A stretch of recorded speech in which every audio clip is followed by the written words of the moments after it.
ಈಗಾಗಲೇ ಪರಿಷತ್ನಲ್ಲಿ ಒಂದು ರೀತಿಯಾಗಿ ವಾದ ವಿವಾದಗಳು ನಡೀತಾ ಇದ್ರೆ ಮತ್ತೊಂದು ಕಡೆ ವಿಧಾನಸಭೆಯ ಸದನದಲ್ಲೂ ಕೂಡ ಅದೇ ರೀತಿಯಾಗಿ ಆರೋಪಗಳು ಪ್ರತ್ಯಾರೋಪಗಳು ನಡೀತಾ ಇದೆ.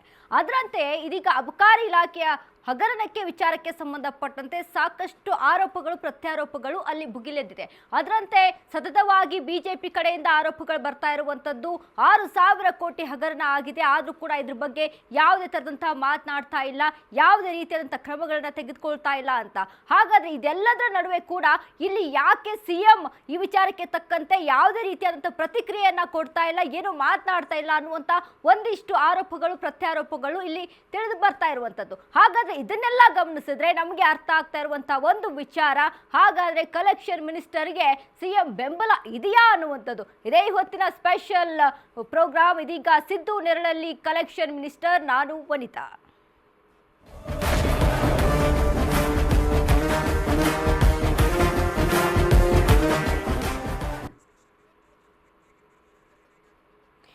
ಇದೀಗ ಈ ವಿಚಾರಕ್ಕೆ ಸಂಬಂಧಪಟ್ಟಂತೆ ಮತ್ತೊಂದು ಬೇರೆ ರೀತಿಯಾದಂತಹ ಬಿಗ್ ಬ್ರೇಕಿಂಗ್ ಎಕ್ಸ್ಕ್ಲೂಸಿವ್ ಸುದ್ದಿ ಬರ್ತಾ ಇರುವಂತದ್ದು. ಸಿದ್ದು ಸರ್ಕಾರದ ಮತ್ತೊಂದು ವಿಕೆಟ್ ಡೌನ್ ಆಗುತ್ತಾ? ಬಿಗ್ ಎಕ್ಸ್ಕ್ಲೂಸಿವ್ ಸುದ್ದಿ ಇದು. ರಾಜಣ್ಣ ಮಾದರಿಯಲ್ಲಿ ಆ ಮಂತ್ರಿಗೂ ಗೇಟ್ ಪಾಸ್ ಸಿಗುತ್ತಾ? ಯಾವುದೇ ಕ್ಷಣದಲ್ಲಿ ಅಬಕಾರಿ ಮಂತ್ರಿಯ ತಲೆದಂಡ ಆಗುತ್ತಾ? ತಿಮ್ಮಾಪುರ ತಲೆದಂಡ ಬಯಸಿರುವ ಹೈಕಮಾಂಡ್. ಭಾರಿ ಭ್ರಷ್ಟಾಚಾರದ ಆರೋಪದ ಕೂಪದಲ್ಲಿ ತಿಮ್ಮಾಪುರ. ಹೈಕಮಾಂಡ್ಗೆ ತಲೆ ಬಿಸಿ ತಂದಿರುವ ರಾಜ್ಯದ ಬೆಳವಣಿಗೆ. ತಿಮ್ಮಾಪುರ ಪ್ರಕರಣವನ್ನ ಗಂಭೀರವಾಗಿ ಪರಿಗಣಿಸಿದ ಹೈಕಮಾಂಡ್. ಸಿಎಂ ಕೆಪಿಸಿಸಿ ಅಧ್ಯಕ್ಷರಿಗೂ ಕೂಡ ಕರೆ ಮಾಡಿ ವರದಿ ಕೇಳಿದ ಹೈಕಮಾಂಡ್. ಸಂಪುಟದಿಂದ ತಿಮ್ಮಾಪುರ್ ತೊಲಗಿಸುವಂತೆ ಸಿಎಂಗೆ ಸೂಚನೆಯನ್ನ ನೀಡಲಾಗಿದೆ. ಆದ್ರೆ ಹೈಕಮಾಂಡ್ ಮುಂದೆ ತಿಮ್ಮಾಪುರ್ ಸಮರ್ಥಿಸಿದ ಸಿಎಂ. ಆದ್ರೂ ಸಿದ್ದರಾಮಯ್ಯ ಪಾಲಿಗೆ ಬಿಸಿ ತುಪ್ಪವಾದ ತಿಮ್ಮಾಪುರ್ ಕೇಸ್. ಸದ್ಯ ಸಿಎಂ ಸಿದ್ದರಾಮಯ್ಯ ಅಂಗಳದಲ್ಲಿ ತಿಮ್ಮಾಪುರ ಭವಿಷ್ಯ ಇರುವಂತದ್ದು. ಪಂಚರಾಜ್ಯ ಚುನಾವಣೆ ವೇಳೆ ಕೈಗೆ ಬೇಕಲಿರುವಂತಹ ಇಂಥ ಬೆಳವಣಿಗೆಯಲ್ಲಿ ತಿಮ್ಮಾಪುರ ವಿರುದ್ಧದ ಭ್ರಷ್ಟಾಚಾರ ಆರೋಪಗಳಿಂದ ಕಾಂಗ್ರೆಸ್ಗೆ ಮುಜುಗರ. ಸಿದ್ದು ಸರ್ಕಾರದ ಮತ್ತೊಂದು ವಿಕೆಟ್ ಡೌನ್ ಆಗುತ್ತಾ? ಬಿಗ್ ಎಕ್ಸ್ಕ್ಲೂಸಿವ್ ಸುದ್ದಿ. ರಾಜಣ್ಣ ಮಾದರಿಯಲ್ಲೇ ಆ ಮಂತ್ರಿಗೂ ಗೇಟ್ ಪಾಸ್ ಸಿಗುತ್ತಾ? ಯಾವುದೇ ಕ್ಷಣದಲ್ಲಿ ಅಬಕಾರಿ ಮಂತ್ರಿಯ ತಲೆದಂಡ ಆಗುತ್ತಾ? ತಿಮ್ಮಾಪುರ ತಲೆದಂಡ ಬಯಸಿರುವಂತಹ ಹೈಕಮಾಂಡ್. ಭಾರಿ ಭ್ರಷ್ಟಾಚಾರದ ಆರೋಪದ ಕೂಪದಲ್ಲಿ ತಿಮ್ಮಾಪುರ್ ಇರುವಂತದ್ದು. ಹೈಕಮಾಂಡ್ಗೆ ತಲೆ ಬಿಸಿ ತಂದಿರುವ ರಾಜ್ಯದ ಈ ಬೆಳವಣಿಗೆ. ತಿಮ್ಮಾಪುರ ಪ್ರಕರಣವನ್ನ ಗಂಭೀರವಾಗಿ ಪರಿಗಣಿಸಿದ ಹೈಕಮಾಂಡ್. ಸಿಎಂ ಕೆಪಿಸಿಸಿ ಅಧ್ಯಕ್ಷರಿಗೆ ಕರೆ ಮಾಡಿ ವರದಿ ಕೇಳಿದ ಹೈಕಮಾಂಡ್. ಸಂಪುಟದಿಂದ ತಿಮ್ಮಾಪುರ ತೊಲಗಿಸುವಂತೆ ಸಿಎಂಗೆ ಸೂಚನೆಯನ್ನ ನೀಡಲಾಗಿದೆ. ಆದರೆ ಹೈಕಮಾಂಡ್ ಮುಂದೆ ತಿಮ್ಮಾಪುರ್ ಸಮರ್ಥಿಸಿದ ಸಿಎಂ. ಆದ್ರೂ ಸಿದ್ದರಾಮಯ್ಯ ಪಾಲಿಗೆ ಬಿಸಿ ತುಪ್ಪವಾದ ತಿಮ್ಮಾಪುರ ಕೇಸ್. ಸದ್ಯ ಸಿಎಂ ಸಿದ್ದರಾಮಯ್ಯ ಅಂಗಳದಲ್ಲಿ ತಿಮ್ಮಾಪುರ ಭವಿಷ್ಯ ಇರುವಂತದ್ದು. ಪಂಚರಾಜ್ಯ ಚುನಾವಣೆ ವೇಳೆ ಕೈಗೆ ಬೇಕಿರಲಿಲ್ಲ ಇಂಥ ಬೆಳವಣಿಗೆ.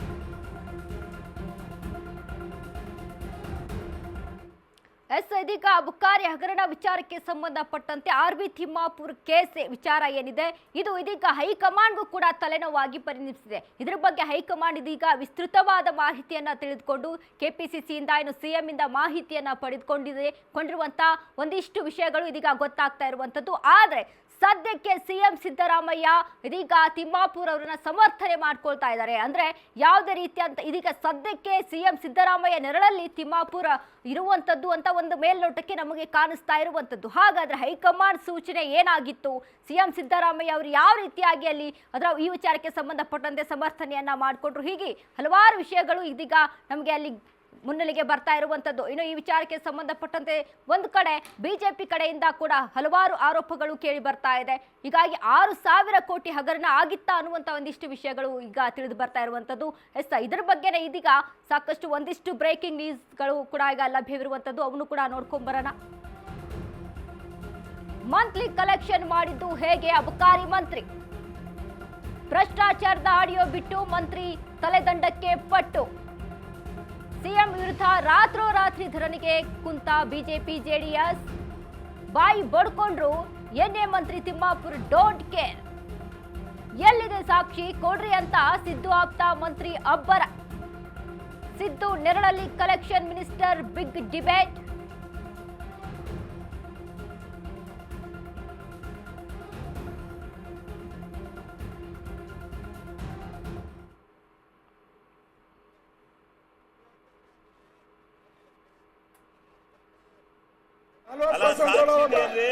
ಮಾಡ್ದೋ ನಾವು ಅಪತ್ತ ಮಾಡ್ದೋ ಅಂತ ಇಟ್ಕೊಳ್ಳಿ. ಅಸೋಸಿಯೇಷನ್ ಅದೇನ್ ಇದ್ರದ್ದೇನ್ರಿ ಅದು ಸಾಕ್ಷಿನ ಇದು ನೀವು ಮಾಡ್ತಾ ಇರೋದು. ಯಾರಾದ್ರೂ ಜನ ಹೋಗ್ತಾರೇನ್ರಿ? ಸಾಕ್ಷಿ ಏನೈತ್ರಿ ಸಾಕ್ಷಿ? 6,000 ಕೋಟಿಗೆ ಎಲ್ಲೈತ್ರಿ? 6,000 ಕೋಟಿ ಬರೀ ಸುಳ್ಳು ಹೇಳ್ಕೊಂಡು ಯಾಕ್ರಿ ಹಿಂಗ್ ಮಾಡ್ತೀರಾ?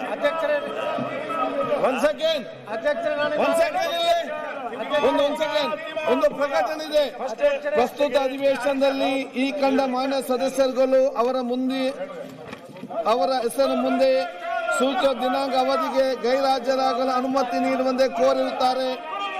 ನಾನ ಮೋಟಮ್ಮ ದಿನಾಂಕ 2/2/2026 ಮತ್ತು 4/7/2026 ಜಗದೀಶ್ ಕೊಡಗಂಟಿ ದಿನಾಂಕ 4/2/2026 ಸದರಿ ಸದಸ್ಯರುಗಳು ಅಧಿವೇಶನಕ್ಕೆ ಗೈರಾಜರಾಗಲು ಕರ್ನಾಟಕ ವಿಧಾನಸಭೆಯ ಕಾರ್ಯವಿಧಾನ ಮತ್ತು ನಡವಳಿಕೆ ನಿಯಮ 203 ಮೇರೆಗೆ ಸದನ ಸಹಮತಿ ಇದೆ ಎಂದು ಭಾವಿಸಿ ಅನುಮತಿ ನೀಡಲಾಗಿದೆ.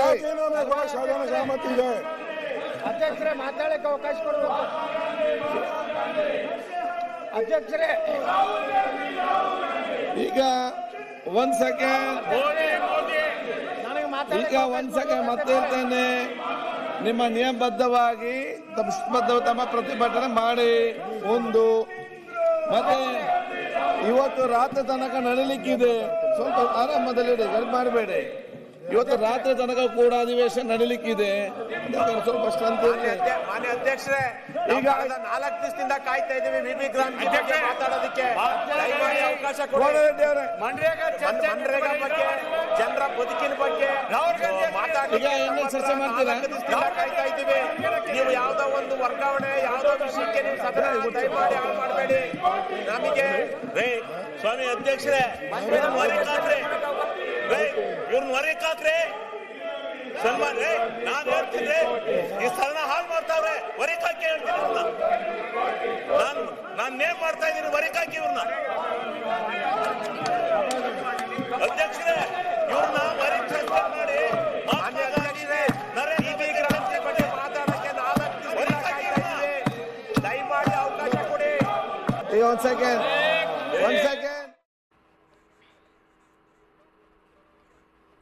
ಸಿದ್ದಿಗ ಅಬಕಾರಿ ಹಗರಣ ವಿಚಾರಕ್ಕೆ ಸಂಬಂಧಪಟ್ಟಂತೆ ಆರ್ಬಿ ತಿಮ್ಮಾಪುರ್ಗೆ ಈಗ ಸಿಎಂ ಸಿದ್ದರಾಮಯ್ಯ ನೆರಳಲ್ಲಿದ್ದಾರಾ ಅನ್ನುವಂಥ ಒಂದಿಷ್ಟು ಪ್ರಶ್ನೆಗಳು ಒಂದ್ ಕಡೆ ಕಾಣಿಸ್ತಾ ಇರುವಂಥದ್ದು. ಈ ವಿಚಾರಕ್ಕೆ ಸಂಬಂಧಪಟ್ಟಂತೆ ಇದೀಗ ಸದನದ ಬಾವಿಯೊಳಗೆ ಇಳಿದು ಬಿಜೆಪಿ ಹಾಗೂ ಜೆಡಿಎಸ್ ಅಲ್ಲಿ ಹೋರಾಟವನ್ನ ಮಾಡ್ತು. ಆದ್ರೆ ಇದಕ್ಕೂ ಕೂಡ ಅಂತ ಒಂದು ಟೈಮಲ್ಲಿ ಆರ್ಬಿ ತಿಮ್ಮಾಪುರ್ ಯಾವ ರೀತಿಯಾಗಿ ಅಲ್ಲಿ ಪ್ರತಿಕ್ರಿಯೆಯನ್ನ ಕೊಟ್ಟರು ಅನ್ನುವಂಥದ್ದನ್ನ ಎಲ್ಲರೂ ಕೂಡ ಅಲ್ಲಿ ವೀಕ್ಷಣೆ ಮಾಡಿದ್ದಾರೆ. ಇನ್ನು ಇದಕ್ಕೆ ಒಂದು ಆಡಿಯೋವನ್ನ ನೋಡ್ಬಿಟ್ಟು ನಾನು ಹೇಗ್ರಿ ರಾಜೀನಾಮೆ ಕೊಡ್ಲಿ ಅಂತಾರೆ ಈ ಆರ್ಬಿ ತಿಮ್ಮಾಪುರ್. ಹಾಗಾದ್ರೆ ಅಬಕಾರಿ ಹಗರಣದಲ್ಲಿ ನಡೆದಿರೋದು ನಿಜಾನ? 6,000 ಕೋಟಿ ಏನು ವಿಪಕ್ಷ ನಾಯಕ ಆರ್ ಅಶೋಕ್ ಅವರು ಅಲ್ಲಿ ಆರೋಪವನ್ನ ಮಾಡ್ತಾ ಇದ್ದಾರೆ. 6,000 ಕೋಟಿ ಹಗರಣ ಆಗಿದೆ ಅನ್ನುವಂತಹ ವಿಚಾರಕ್ಕೆ ಸಂಬಂಧಪಟ್ಟಂತೆ ಇದೆಲ್ಲವೂ ಕೂಡ ಸತ್ಯಾನ ಅನ್ನುವಂಥದ್ದು ಒಂದಿಷ್ಟು ಈ ಡಿಬೇಟ್ ನಲ್ಲಿ ಮುಖಾಂತರ ಇದೀಗ ಚರ್ಚೆಯನ್ನ ಮಾಡ್ತಾ ಇದ್ದೀವಿ.